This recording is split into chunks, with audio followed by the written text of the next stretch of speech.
تو شوال میں عمرہ کرنے سے حج فرض نہیں ہوتا۔ یہ جو کتابوں میں مسئلہ ہے نا، یہ اس دور کا ہے جب اس ملک میں کوئی پابندیاں نہیں ہوتی تھی اور اتنی تعداد میں حجاج بھی نہیں آتے تھے،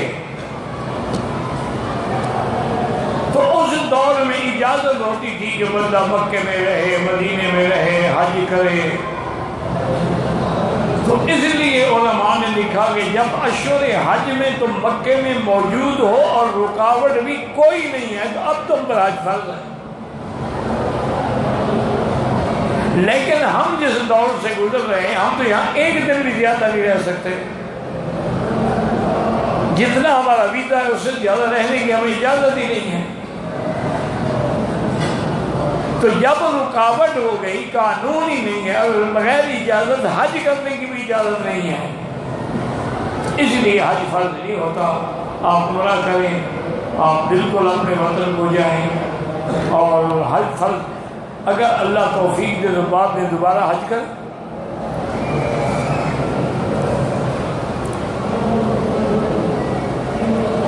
حل کرتے ہوئے کراتے نائی نے بغیر خوشبو کے شیمپو لگا دیا، اس سے کچھ نہیں ہوتا۔ شیمپو لگانا تو منع نہیں، اگر بال نرم کریں گے تو اس طرح پھیریں گے نا، خوشبو منع ہے۔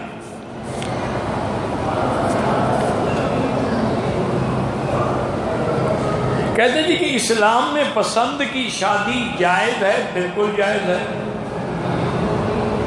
شادی تو ہوتی ہی ہوئی ہے، اس لیے اسلام تو کہتا ہے کہ نکاح سے پہلے لڑکی بھی لڑکے کو دیکھ لے اور لڑکا بھی لڑکی کو ایک نظر دیکھ لے، تاکہ بعد میں آدمی کو ندامت نہ ہو۔ حضور کے ایک صحابی نے انصار کی کسی لڑکی کو خطبہ کیا، آپ کی خدمت میں آیا، آپ نے فرمایا کہ دیکھو شادی تو کر رہے ہو لیکن ایک نظر دیکھ لینا، کیونکہ انصار کی آنکھوں میں ٹیلا پن ہوتا ہے، احول ہوتی ہے۔ تو لہذا پسند کا معنی تو یہی ہے نا، یہ پسند کا معنی تو نہیں ہے کہ ماں باپ ایک طرف کھڑے رہے تم عشق کر کے شادی کر لو، یہ تو پسند نہیں ہے، یہ تو نافرمانی ہے اور بے حیائی ہے، اس کو تو پسند نہیں کہتے۔ تم اپنے والدین کو بتاؤ، ان کے والدین سے رشتہ مانگیں، قبول کر لیں، بالکل کرو۔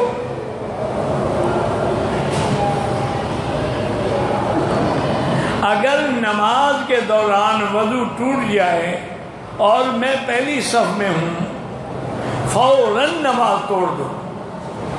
اور حضور نے یہ بھی فرمایا کہ ایسے ناک پہ ہاتھ رکھ کے نکل جاؤ، تاکہ لوگ سمجھیں کہ اس کو نکسیر آ گئی ہے، یہ نہ سمجھیں کہ اس کی ہوا نکل گئی ہے۔ لیکن اگر نکلنے کا راستہ ہی نہیں ہے تو بیٹھے رہو، جب نماز ختم ہو جائے گی پھر وضو کریں گے، نماز اپنی ادا کریں، کیونکہ حج جو ہے نا نکل ہی نہیں سکتا، بندے پہ بندہ چڑھا ہوا ہوتا ہے۔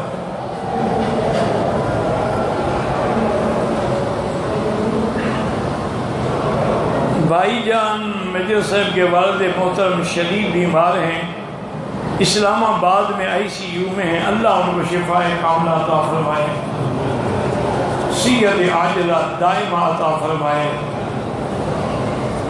ہمارے بس میں تو دعائیں ہیں، اللہ جتنے بھی بیمار ہیں سب کو شفا عطا فرمائے۔ اللہم اشفنا واشف مرضانا ومرضى من اوصانا واستوصانا ومرضى المسلمین۔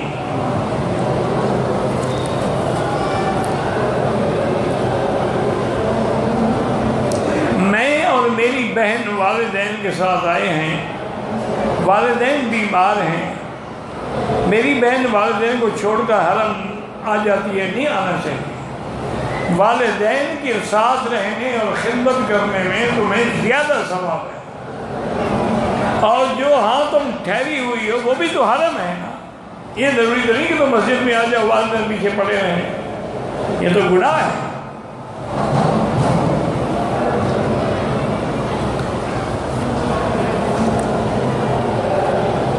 عورتوں کو مسئلہ سمجھو میری بیٹی، اللہ کے نبی نے حکم دیا ہے کہ بیوت بیوتہن خیر لہن، تمہارا گھر میں نماز پڑھنا زیادہ بہتر ہے۔ اور والدین کے لیے تو اللہ نے حکم دیا ہے کہ وَوَصَّيْنَا الْإِنسَانَ بِوَالِدَيْهِ إِحْسَانًا،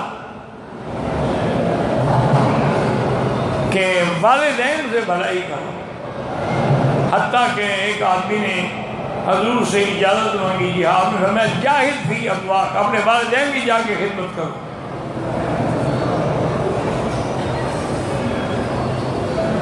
میں نے حق محل میں زمین لکھائی تھی، کیا میں اپنے ذاتی حصے سے حق محل دے گا یا سب بھائیوں کی وراثت سے دے؟ سب بھائی، نکاح تمہارا تھا اور حق محل بھائی ادا کریں گے۔ ان کا کیا گناہ ہے بھائی؟ ان کے حصے سے کیوں دو گے؟ پاگل ہو گئے ہو؟ اپنے حصے سے دو، بیوی تمہاری ہے، حق محل تم نے دینی ہے، حصہ بھائی بھرے۔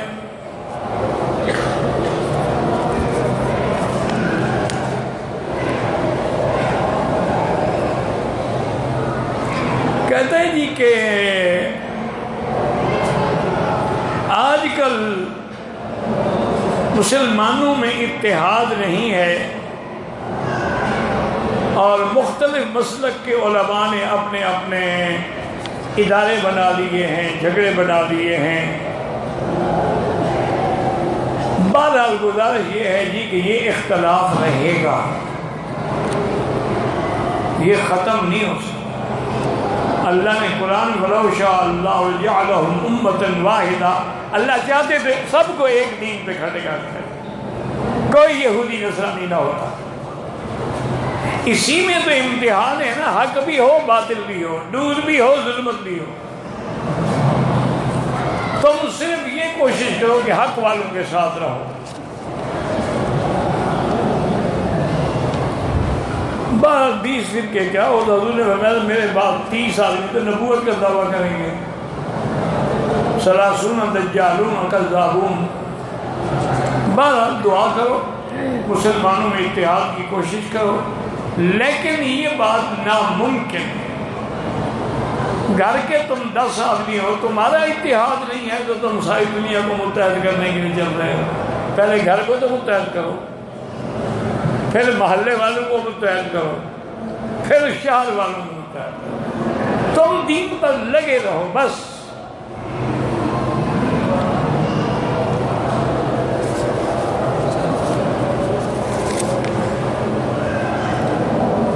میں قسطوں پر چیزیں دینے کا کاروبار کرتا ہوں،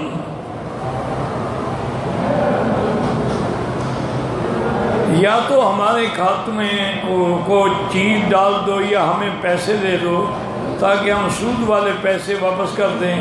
میرا بھائی سود لینا بھی حرام ہے، دینا بھی حرام ہے۔ اب اگر تم بھی ان کو قسطوں پر رقم دو گے سود کے لیے تو وہ بھی تو سود ہو گیا نا۔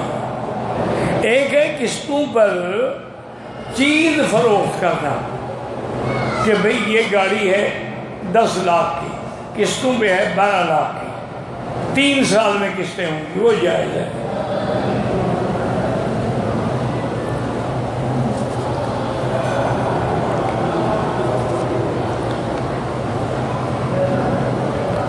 اگر ایک سے زیادہ طواف کرنے ہوں، ہر طواف 7 چکر پورے کر کے پھر حجر اسود کے سامنے آ کے استلام کریں، پھر دوسرا طواف شروع۔ یہ نہیں ہے کہ 21 چکر لگا لو تو 3 طواف ہو جائیں گے۔ ہر طواف ختم کرو پھر دوسرے کی نیت کرو، پھر جب 3 طواف اکٹھے کر لو تو بعد میں 2 رکعت پڑھ لو۔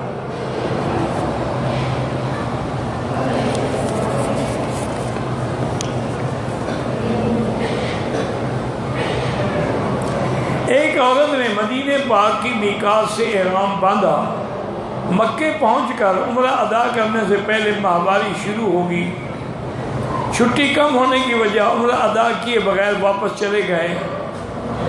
کچھ دنوں کے بعد دوبارہ مدینہ سے احرام باندھا، عمرہ ادا کیا، عمرہ تو ہو گیا لیکن دم پڑ گئی کیونکہ درمیان میں فاصلہ ہو گیا۔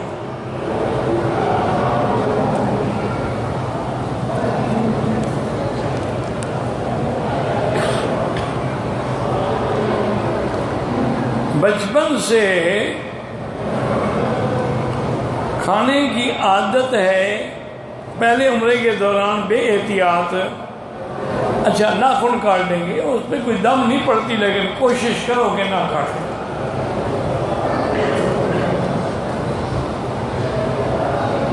فجر اور عصر کے بعد اگر طواف کریں تو فجر کے بعد جو ہے اس کی 2 رکعت سورج نکلنے کے بعد پڑھیں، عصر کے بعد طواف کریں تو اس کی 2 رکعت جو ہے وہ مغرب کے بعد افضل ہی ہے۔ باقی یہاں کے جو ائمہ کرام ہیں ان کے نزدیک ہر وقت جائے۔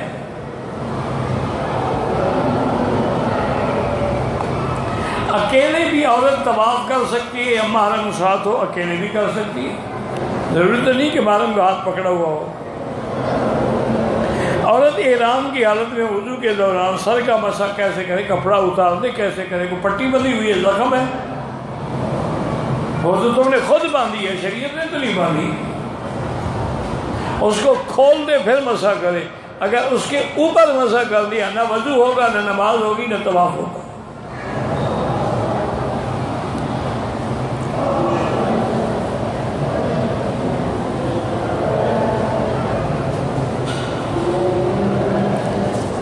شیخ عبدالعزیز بن باز رحمۃ اللہ علیہ ان کے مفتی اعظم تھے، اب تو فوت ہو گئے، اللہ ان کی قبر کو باغ جنت بنائے۔ انہوں نے جو حج کے مسائل میں کتاب لکھی تھی اس میں انہوں نے حدیث مبارک نقل کی ہے کہ جو حضور کی مزار مبارک پہ آ کے سلام پڑھے حضور سنتے ہیں۔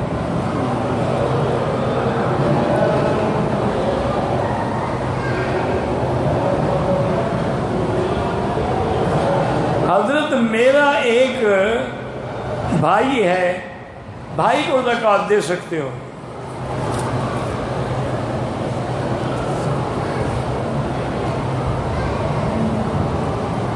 ایک آدمی نے کہا ہے کہ زندہ آدمی کے لیے طواف نہ کریں، اپنے لیے کر کے اس کے لیے دعا کر دیں، بات تو ایک ہی ہے کہ یا اللہ اس کا ثواب اس کو عطا فرما۔ مدینے سے واپسی پر طواف اور سعی کی، بال نہیں کتروائے، اب رقم بھی ختم ہو گئی ہے، بال کترواؤ پہلے تو، جب تک بال نہیں کترواؤ گے دم تو پڑتی جائیں گی، پتہ نہیں پھر کتنی مر جائیں گے۔ بال کٹواؤ، اور اب اگر پیسے نہیں ہیں تو کوئی حرج نہیں، اپنے ملک سے جا کر کسی اعتبار والے آدمی کو پیسے بھیج دینا کہ میری دم کر دے۔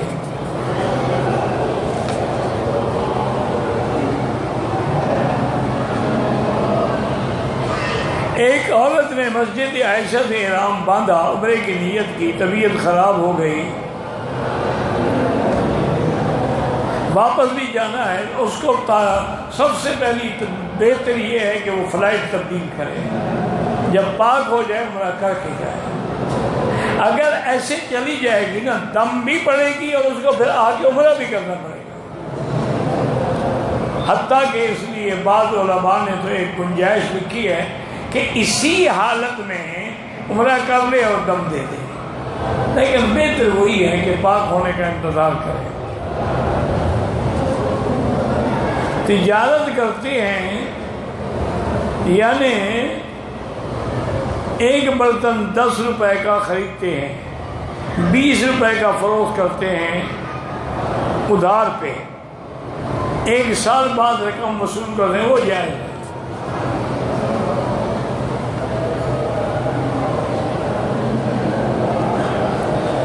جب واجہ شریف میں کھڑے ہو کے سلام پڑھیں تو سنتے ہیں، ساری مسجد میں درود پڑھیں، سلام نہیں، درود شریف پہنچائے جاتے ہیں۔ طواف قرآن پڑھ کے کسی کو بخش سکتے ہیں۔ حضرت میری 3 یا پتہ نہیں کہ لکھا 12 بھی 2 بیٹی ہے، بیٹا نہیں ہے، اللہ پاک عطا فرمائے، سورۃ یوسف پڑھ کے دعا کیا کرو۔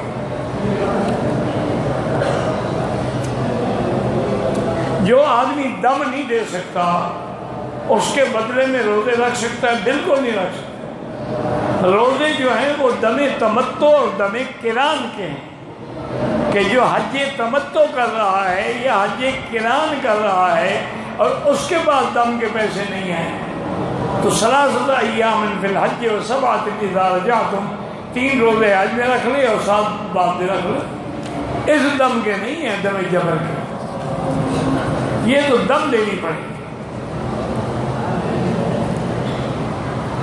جنازے کے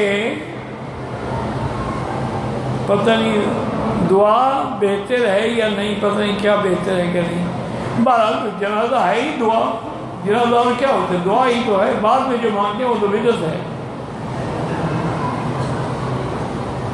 قرآن قبرستان سپرد خاک کرنے کے بعد فاتحہ خوانی کرتے ہیں وہ ناجائز ہے، کل خوانی کرواتے ہیں وہ بھی ناجائز ہے، 40 دن بعد 40واں کرتے ہیں وہ بھی ناجائز ہے۔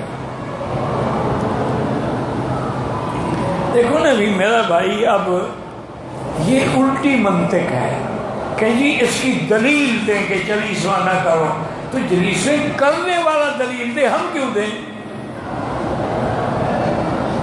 دلیل تو مدعی کے ذمہ ہوتی ہے، تم 40واں کرنے کے، 30واں کرنے کے، 7واں کرنے کے، کل کرنے کے مدعی ہو، تم دلیل دو کہ ابو بکر، عمر، عثمان، علی، حسن کس نے کیے ہیں۔ اگر دلیل نہیں ہے تو بدعت ہے۔ یہ الٹا کہہ دیتے ہیں، اچھا جی تم بتاؤ جی کہ یہ اللہ کے بندے مدعی تم ہو، دلیل تم نے لینی، ہم نے کیوں دینی ہے؟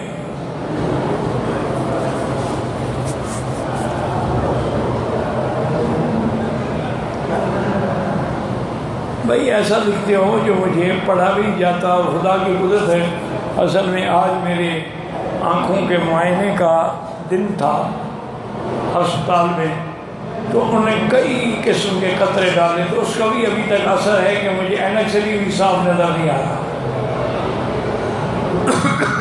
باہر نے کہا کہ آپریشن آپ کو کروانا پڑے گا، اللہ آسان کر دے، دعا کریں اللہ تعالیٰ شفا کا ذریعہ بنا دے اور اپنے دین کی اس خدمت سے محروم نہ کرے۔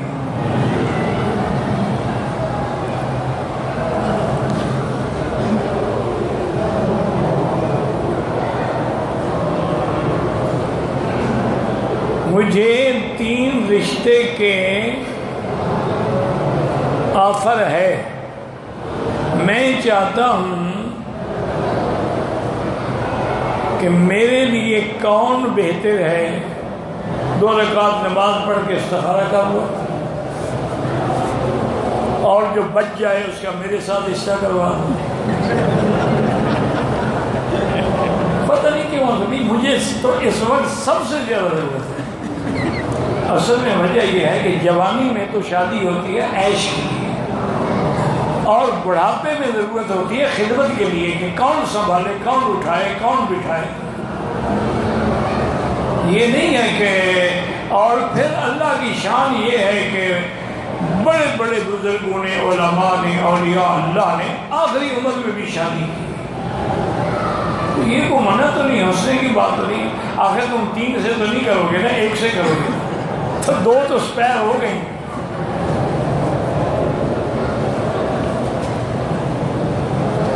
میں اپنے گھر میں پتہ نہیں کیا کرتا ہوں، فرما دے پتہ نہیں تم اپنے گھر میں کیا کرتے ہو۔ اچھا میں قربانی اپنی گھر میں کرتا ہوں، وہ قربانی الگ ہے، یہ دم الگ ہے۔ وہ قربانی جو آدمی اپنے ملک میں بھی کر سکتا ہے، اگر یہاں دم پڑ جائے تو وہ مکے میں ہوگی، حتیٰ یبلغ الہدی محلہ۔ یہ تو قرآن کا مسئلہ ہے، کہ مولوی کا مسئلہ نہیں ہے۔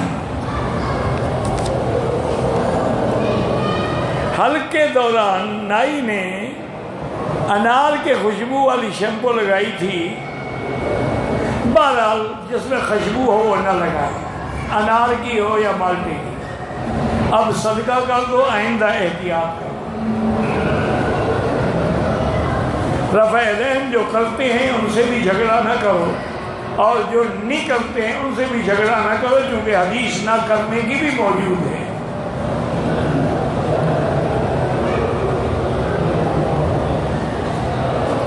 بیوی کی بہن سے 2 رشتے کیے ہیں، ہم واحد ہیں اور وہ بریلوی،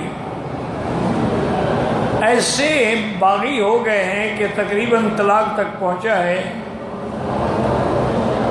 بہرحال نعوذ باللہ اگر کوئی مکان نہیں ہے آپس میں بسنے کا تو اسی لیے تو شریعت نے طلاق رکھی ہے کہ پھر آدمی بلا وجہ کسی عورت کو لٹکا کے نہ رکھے اور خود بھی بلا وجہ عذاب میں نہ پھنسائے۔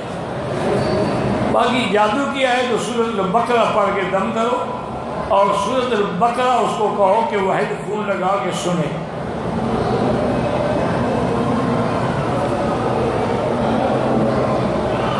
پاکستان والوں نے فون کی، پتہ نہیں پاکستان میں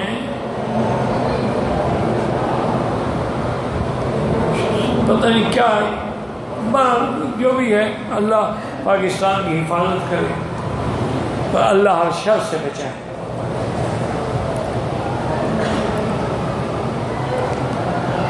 سجدے کی حالت میں بھی خواتین ہاتھ تھوڑے اونچے رکھے زمین سے، لیکن قدم نکال کے سجدہ زمین سے جم کے کریں۔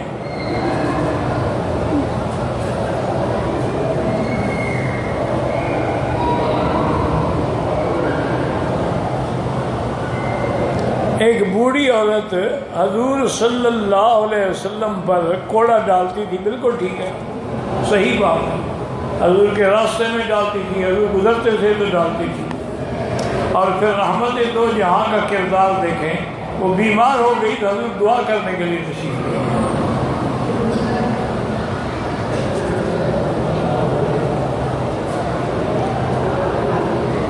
سوال ہے کہ عورت،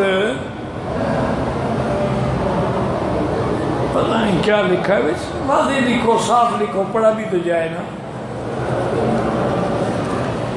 معلوم نہ ہونے کی وجہ سے طواف کی نیت کی اور کبھی 3 کبھی 4 چکر لگائے، کوئی طواف بھی نہیں ہوا، ہر طواف کے 7 چکر ہوتے ہیں۔ معلوم نہیں تھی، اتنے دن سے آئے ہوئے، کسی سے پوچھ نہیں سکتے ہو۔ ہمارے سب بھائیوں کا حق ہمارے والد صاحب نے دیا تھا، والد کی الگ بات ہے، کیونکہ والد اپنے لڑکوں کی شادی کرتے ہیں، حق المال بھی دے دیتے ہیں، وہ تو الگ بات ہے نا، بھائی کے حصے سے تم نہیں لے سکتے ہو۔ والد تو والد ہے نا، وہ تو لڑکیوں کو سامان بھی دیں گے، جہیز بھی دیں گے، لڑکوں کو خرچہ بھی دیں گے، گھر بھی بنوا دیتے ہیں، حق المال بھی دے دیتے ہیں، وہ تو والد ہے۔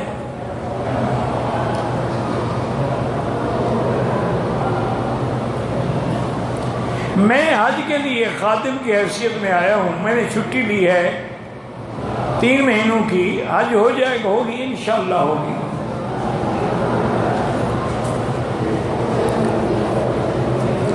ہوٹل سے ایک پرس ملا ہے جس میں کچھ ریال بھی ہے، کچھ ڈالر بھی ہے، باوجود وہ آدمی نہیں ملا، جمع کرانے کی یا تو حکومت کے جو ادارے ہیں ان میں جمع کراؤ، ہوٹل والوں کے نہیں، یا پھر اس کی خیرات کر دو۔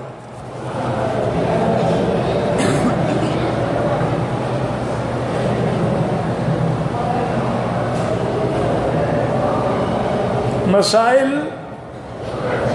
فون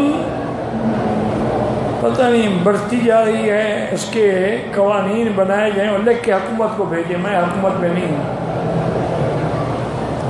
یہاں کے جتنے ائمہ علماء ہیں وہ فقہ حنبلی پہ عمل کرتے ہیں،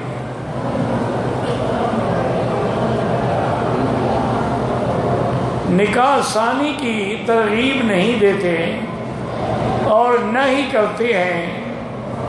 اللہ کے بندے کون ترغیب نہیں، ترغیب بھی دیتے ہیں، اور مولویوں کے لیے 4 شادیاں ہیں، تم نہیں کرتے ہو، تم ڈرتے ہو، بولتے لازمی ہو۔ اس سے بڑی ترغیب کیا ہے کہ وہ خود شادیاں کر کے دکھاتے ہیں۔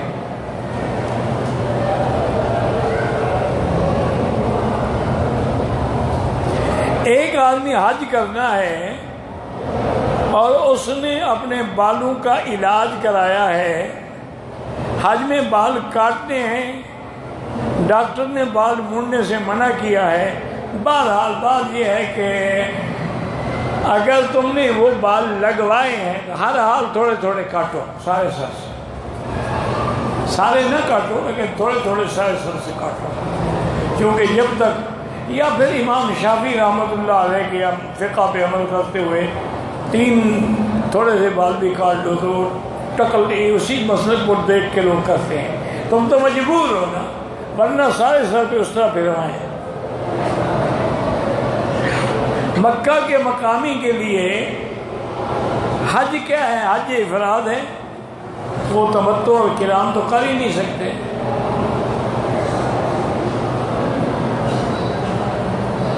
کسی نے اپنی اہلیہ کو پتہ نہیں کیا پلایا ہے، اس کے لیے احرام کہاں سے باندھنا چاہیے؟ مقام مسجد عائشہ سے، جیرانہ سے. جس گھر میں کوئی فوت ہو جائے اس میں 3 دن تک چولہا نہ جلے، یہ کوئی حکم نہیں ہے. حکم شریعت کا یہ ہے کہ ہم سائے 3 دن ان کے گھر میں کھانا بھیجیں.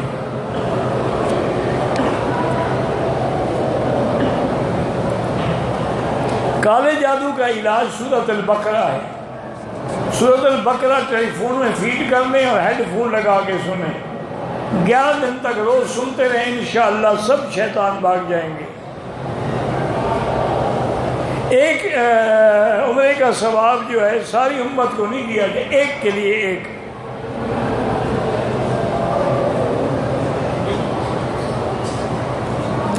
بہرحال آپ کے سر میں پھنسیاں ہیں، عمرے میں مشین پھروا لی ہے، تو اب بھی بال تو آپ کو کٹوانے ہوں گے، چاہے کینچی سے کاٹیں، ہر طرف سے کاٹیں، سارے سر سے کاٹیں. یا عمرہ نہ کریں، طواف کیا نہ کریں.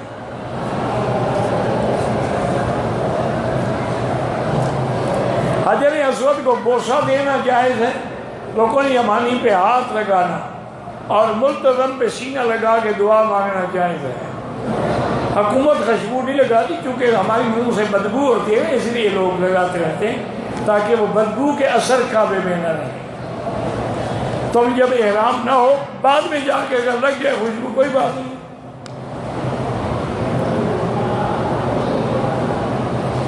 دور سے اگر استلام کرے، جب شروع کرے تو بسم اللہ اللہ اکبر وللہ الحمد، باقی چکروں میں اللہ اکبر وللہ الحمد. دوران طواف مذکورات آپ احتیاط کریں، اللہ نیتوں کو جانتے ہیں. اگر بغیر ارادے کے ہاتھ لگا اللہ معاف کریں گے.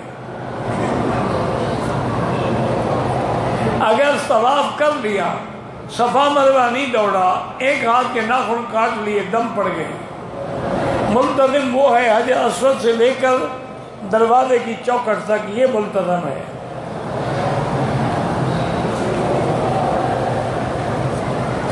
میری بہن کے پاس 3 تولے سونا ہے، اس کی کوئی زکوٰۃ نہیں. جب 7.25 تولے 7.25 تولے ہو جائے یا 52.5 تولے چاندی یا مثلا 3 تولے سونا ہے، باقی پیسے بھی ہیں، تو اگر وہ 7.25 تولے کے بنتے ہیں پھر زکوٰۃ دے گی.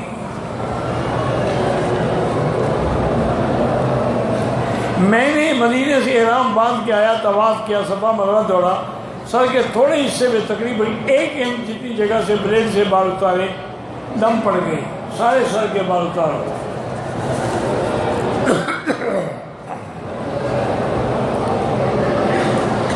حرم پاک میں عورت جب نماز پڑھے تو نقاب، نماز میں نقاب کی ضروری نہیں ہے. لوگ جب نماز پڑھیں گے تمہیں دیکھیں گے، نماز پڑھیں گے. نماز میں نقاب نہیں ہوتا، چہرہ کھلا ہوگا.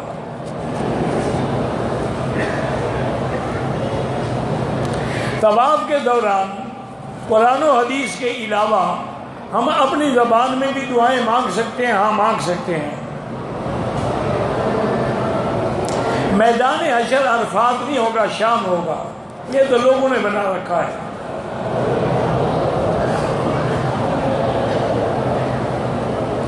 آپ میرے لیے دعا کرتی ہیں، اللہ آپ کو جزائے خیر عطا فرمائے. میں نے میڈیکل مشورے پر دوائی لی، پھر واپس کرنی پڑ گئی تو دکاندار نے دوائی واپس نہیں لی. اسلامی احکام میں اگر آپ نے اس دوائی کو کھولا نہیں ہے، پیکنگ کو نہیں چھیڑا، تو اس کو واپس لینی چاہیے. اگر کھول دی ہے پھر تو بک نہیں سکتی. میلاد بدعت ہے. اگر سنت ہوتا تو صحابہ نہ کرتے۔ میرا نام گلزیب ہے، میں نے اپنی بیوی کو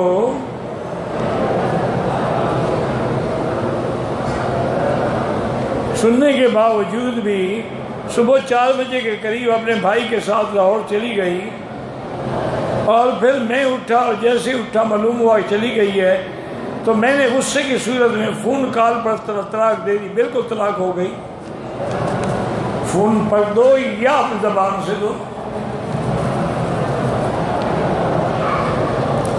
قضا کا معنی یہ ہے کہ آپ نے آج تک جتنی نمازیں قضا ہوئی سب سے پہلے تو توبہ کرو کہ حقوق العباد ہیں، اللہ معاف کرتے ہیں، اس کے بعد کوشش کرو کہ نفل کے بجائے قضا نمازیں پڑھتے رہو۔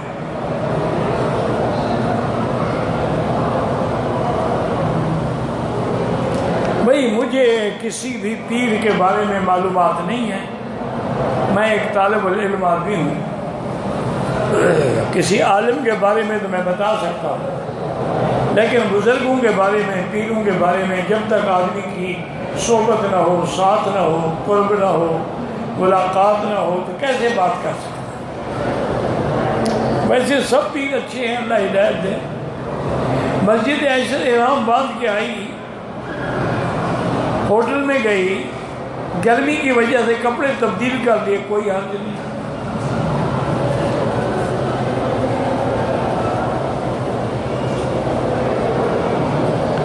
بہرحال نیت کی ہے، عمرہ نہیں کر سکی تو اس کو عمرہ بھی دوبارہ کرنا پڑے گا اور دم بھی دینا پڑے گا۔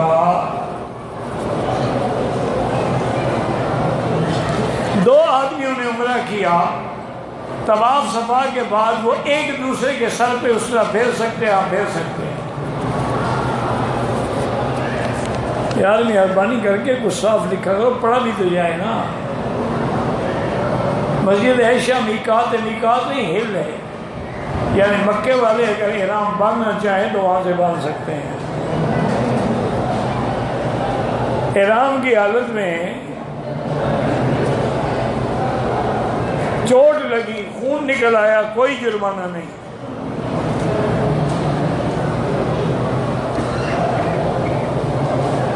ڈاکٹر خالد کے بیٹے کے لیے دعا کریں، اللہ تبارک و تعالیٰ اس کے خاندان کی حفاظت کریں، اس بیٹے کو بھی ہر مقام پہ کامیابی و کامرانی عطا کریں۔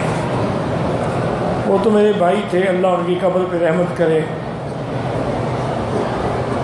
مدینہ منورہ عمرے پہ گیا تھا،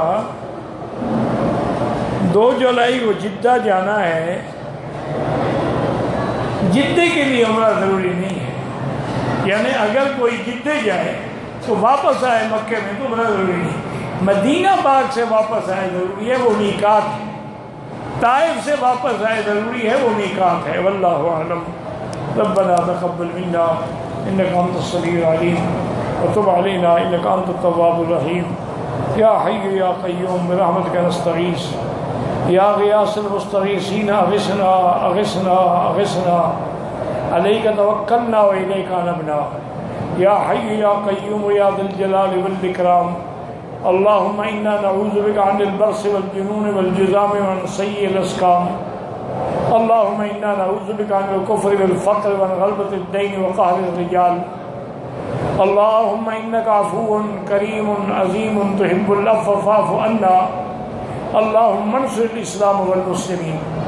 اللہم احفظ سائر بلاد المسلمین، هذا البلد الامین، فاجعل آمنا مطمئنا سخاء رخاء الى یوم الدین برحمتک یا ارحم الراحمین۔ یا اللہ بیماروں کو شفا عطا فرما، یا اللہ بیماروں کو شفا عطا فرما، یا اللہ ہم سب کی بیماریاں دور فرما، یا اللہ بے حیاؤں کو حیا عطا فرما، بے اولادوں کو اولاد صالح عطا فرما، جن کی بچیاں ہیں ان کے رشتے آسان فرما، قرض داروں کے قرض ادا فرما۔ یا اللہ پوری دنیا میں جہاں بھی مسجدیں ہیں، مدرسے ہیں، دین کے ادارے ہیں، دین کی جماعتیں ہیں، دین کے کام کرنے والے ہیں، ان سب کی حفاظت فرما۔ یا اللہ فلسطین میں، کشمیر میں، مسلمان جس ملک میں بھی ہیں ان کی جان، مال، آبرو، عزت کی حفاظت فرما۔ صلی اللہ تعالی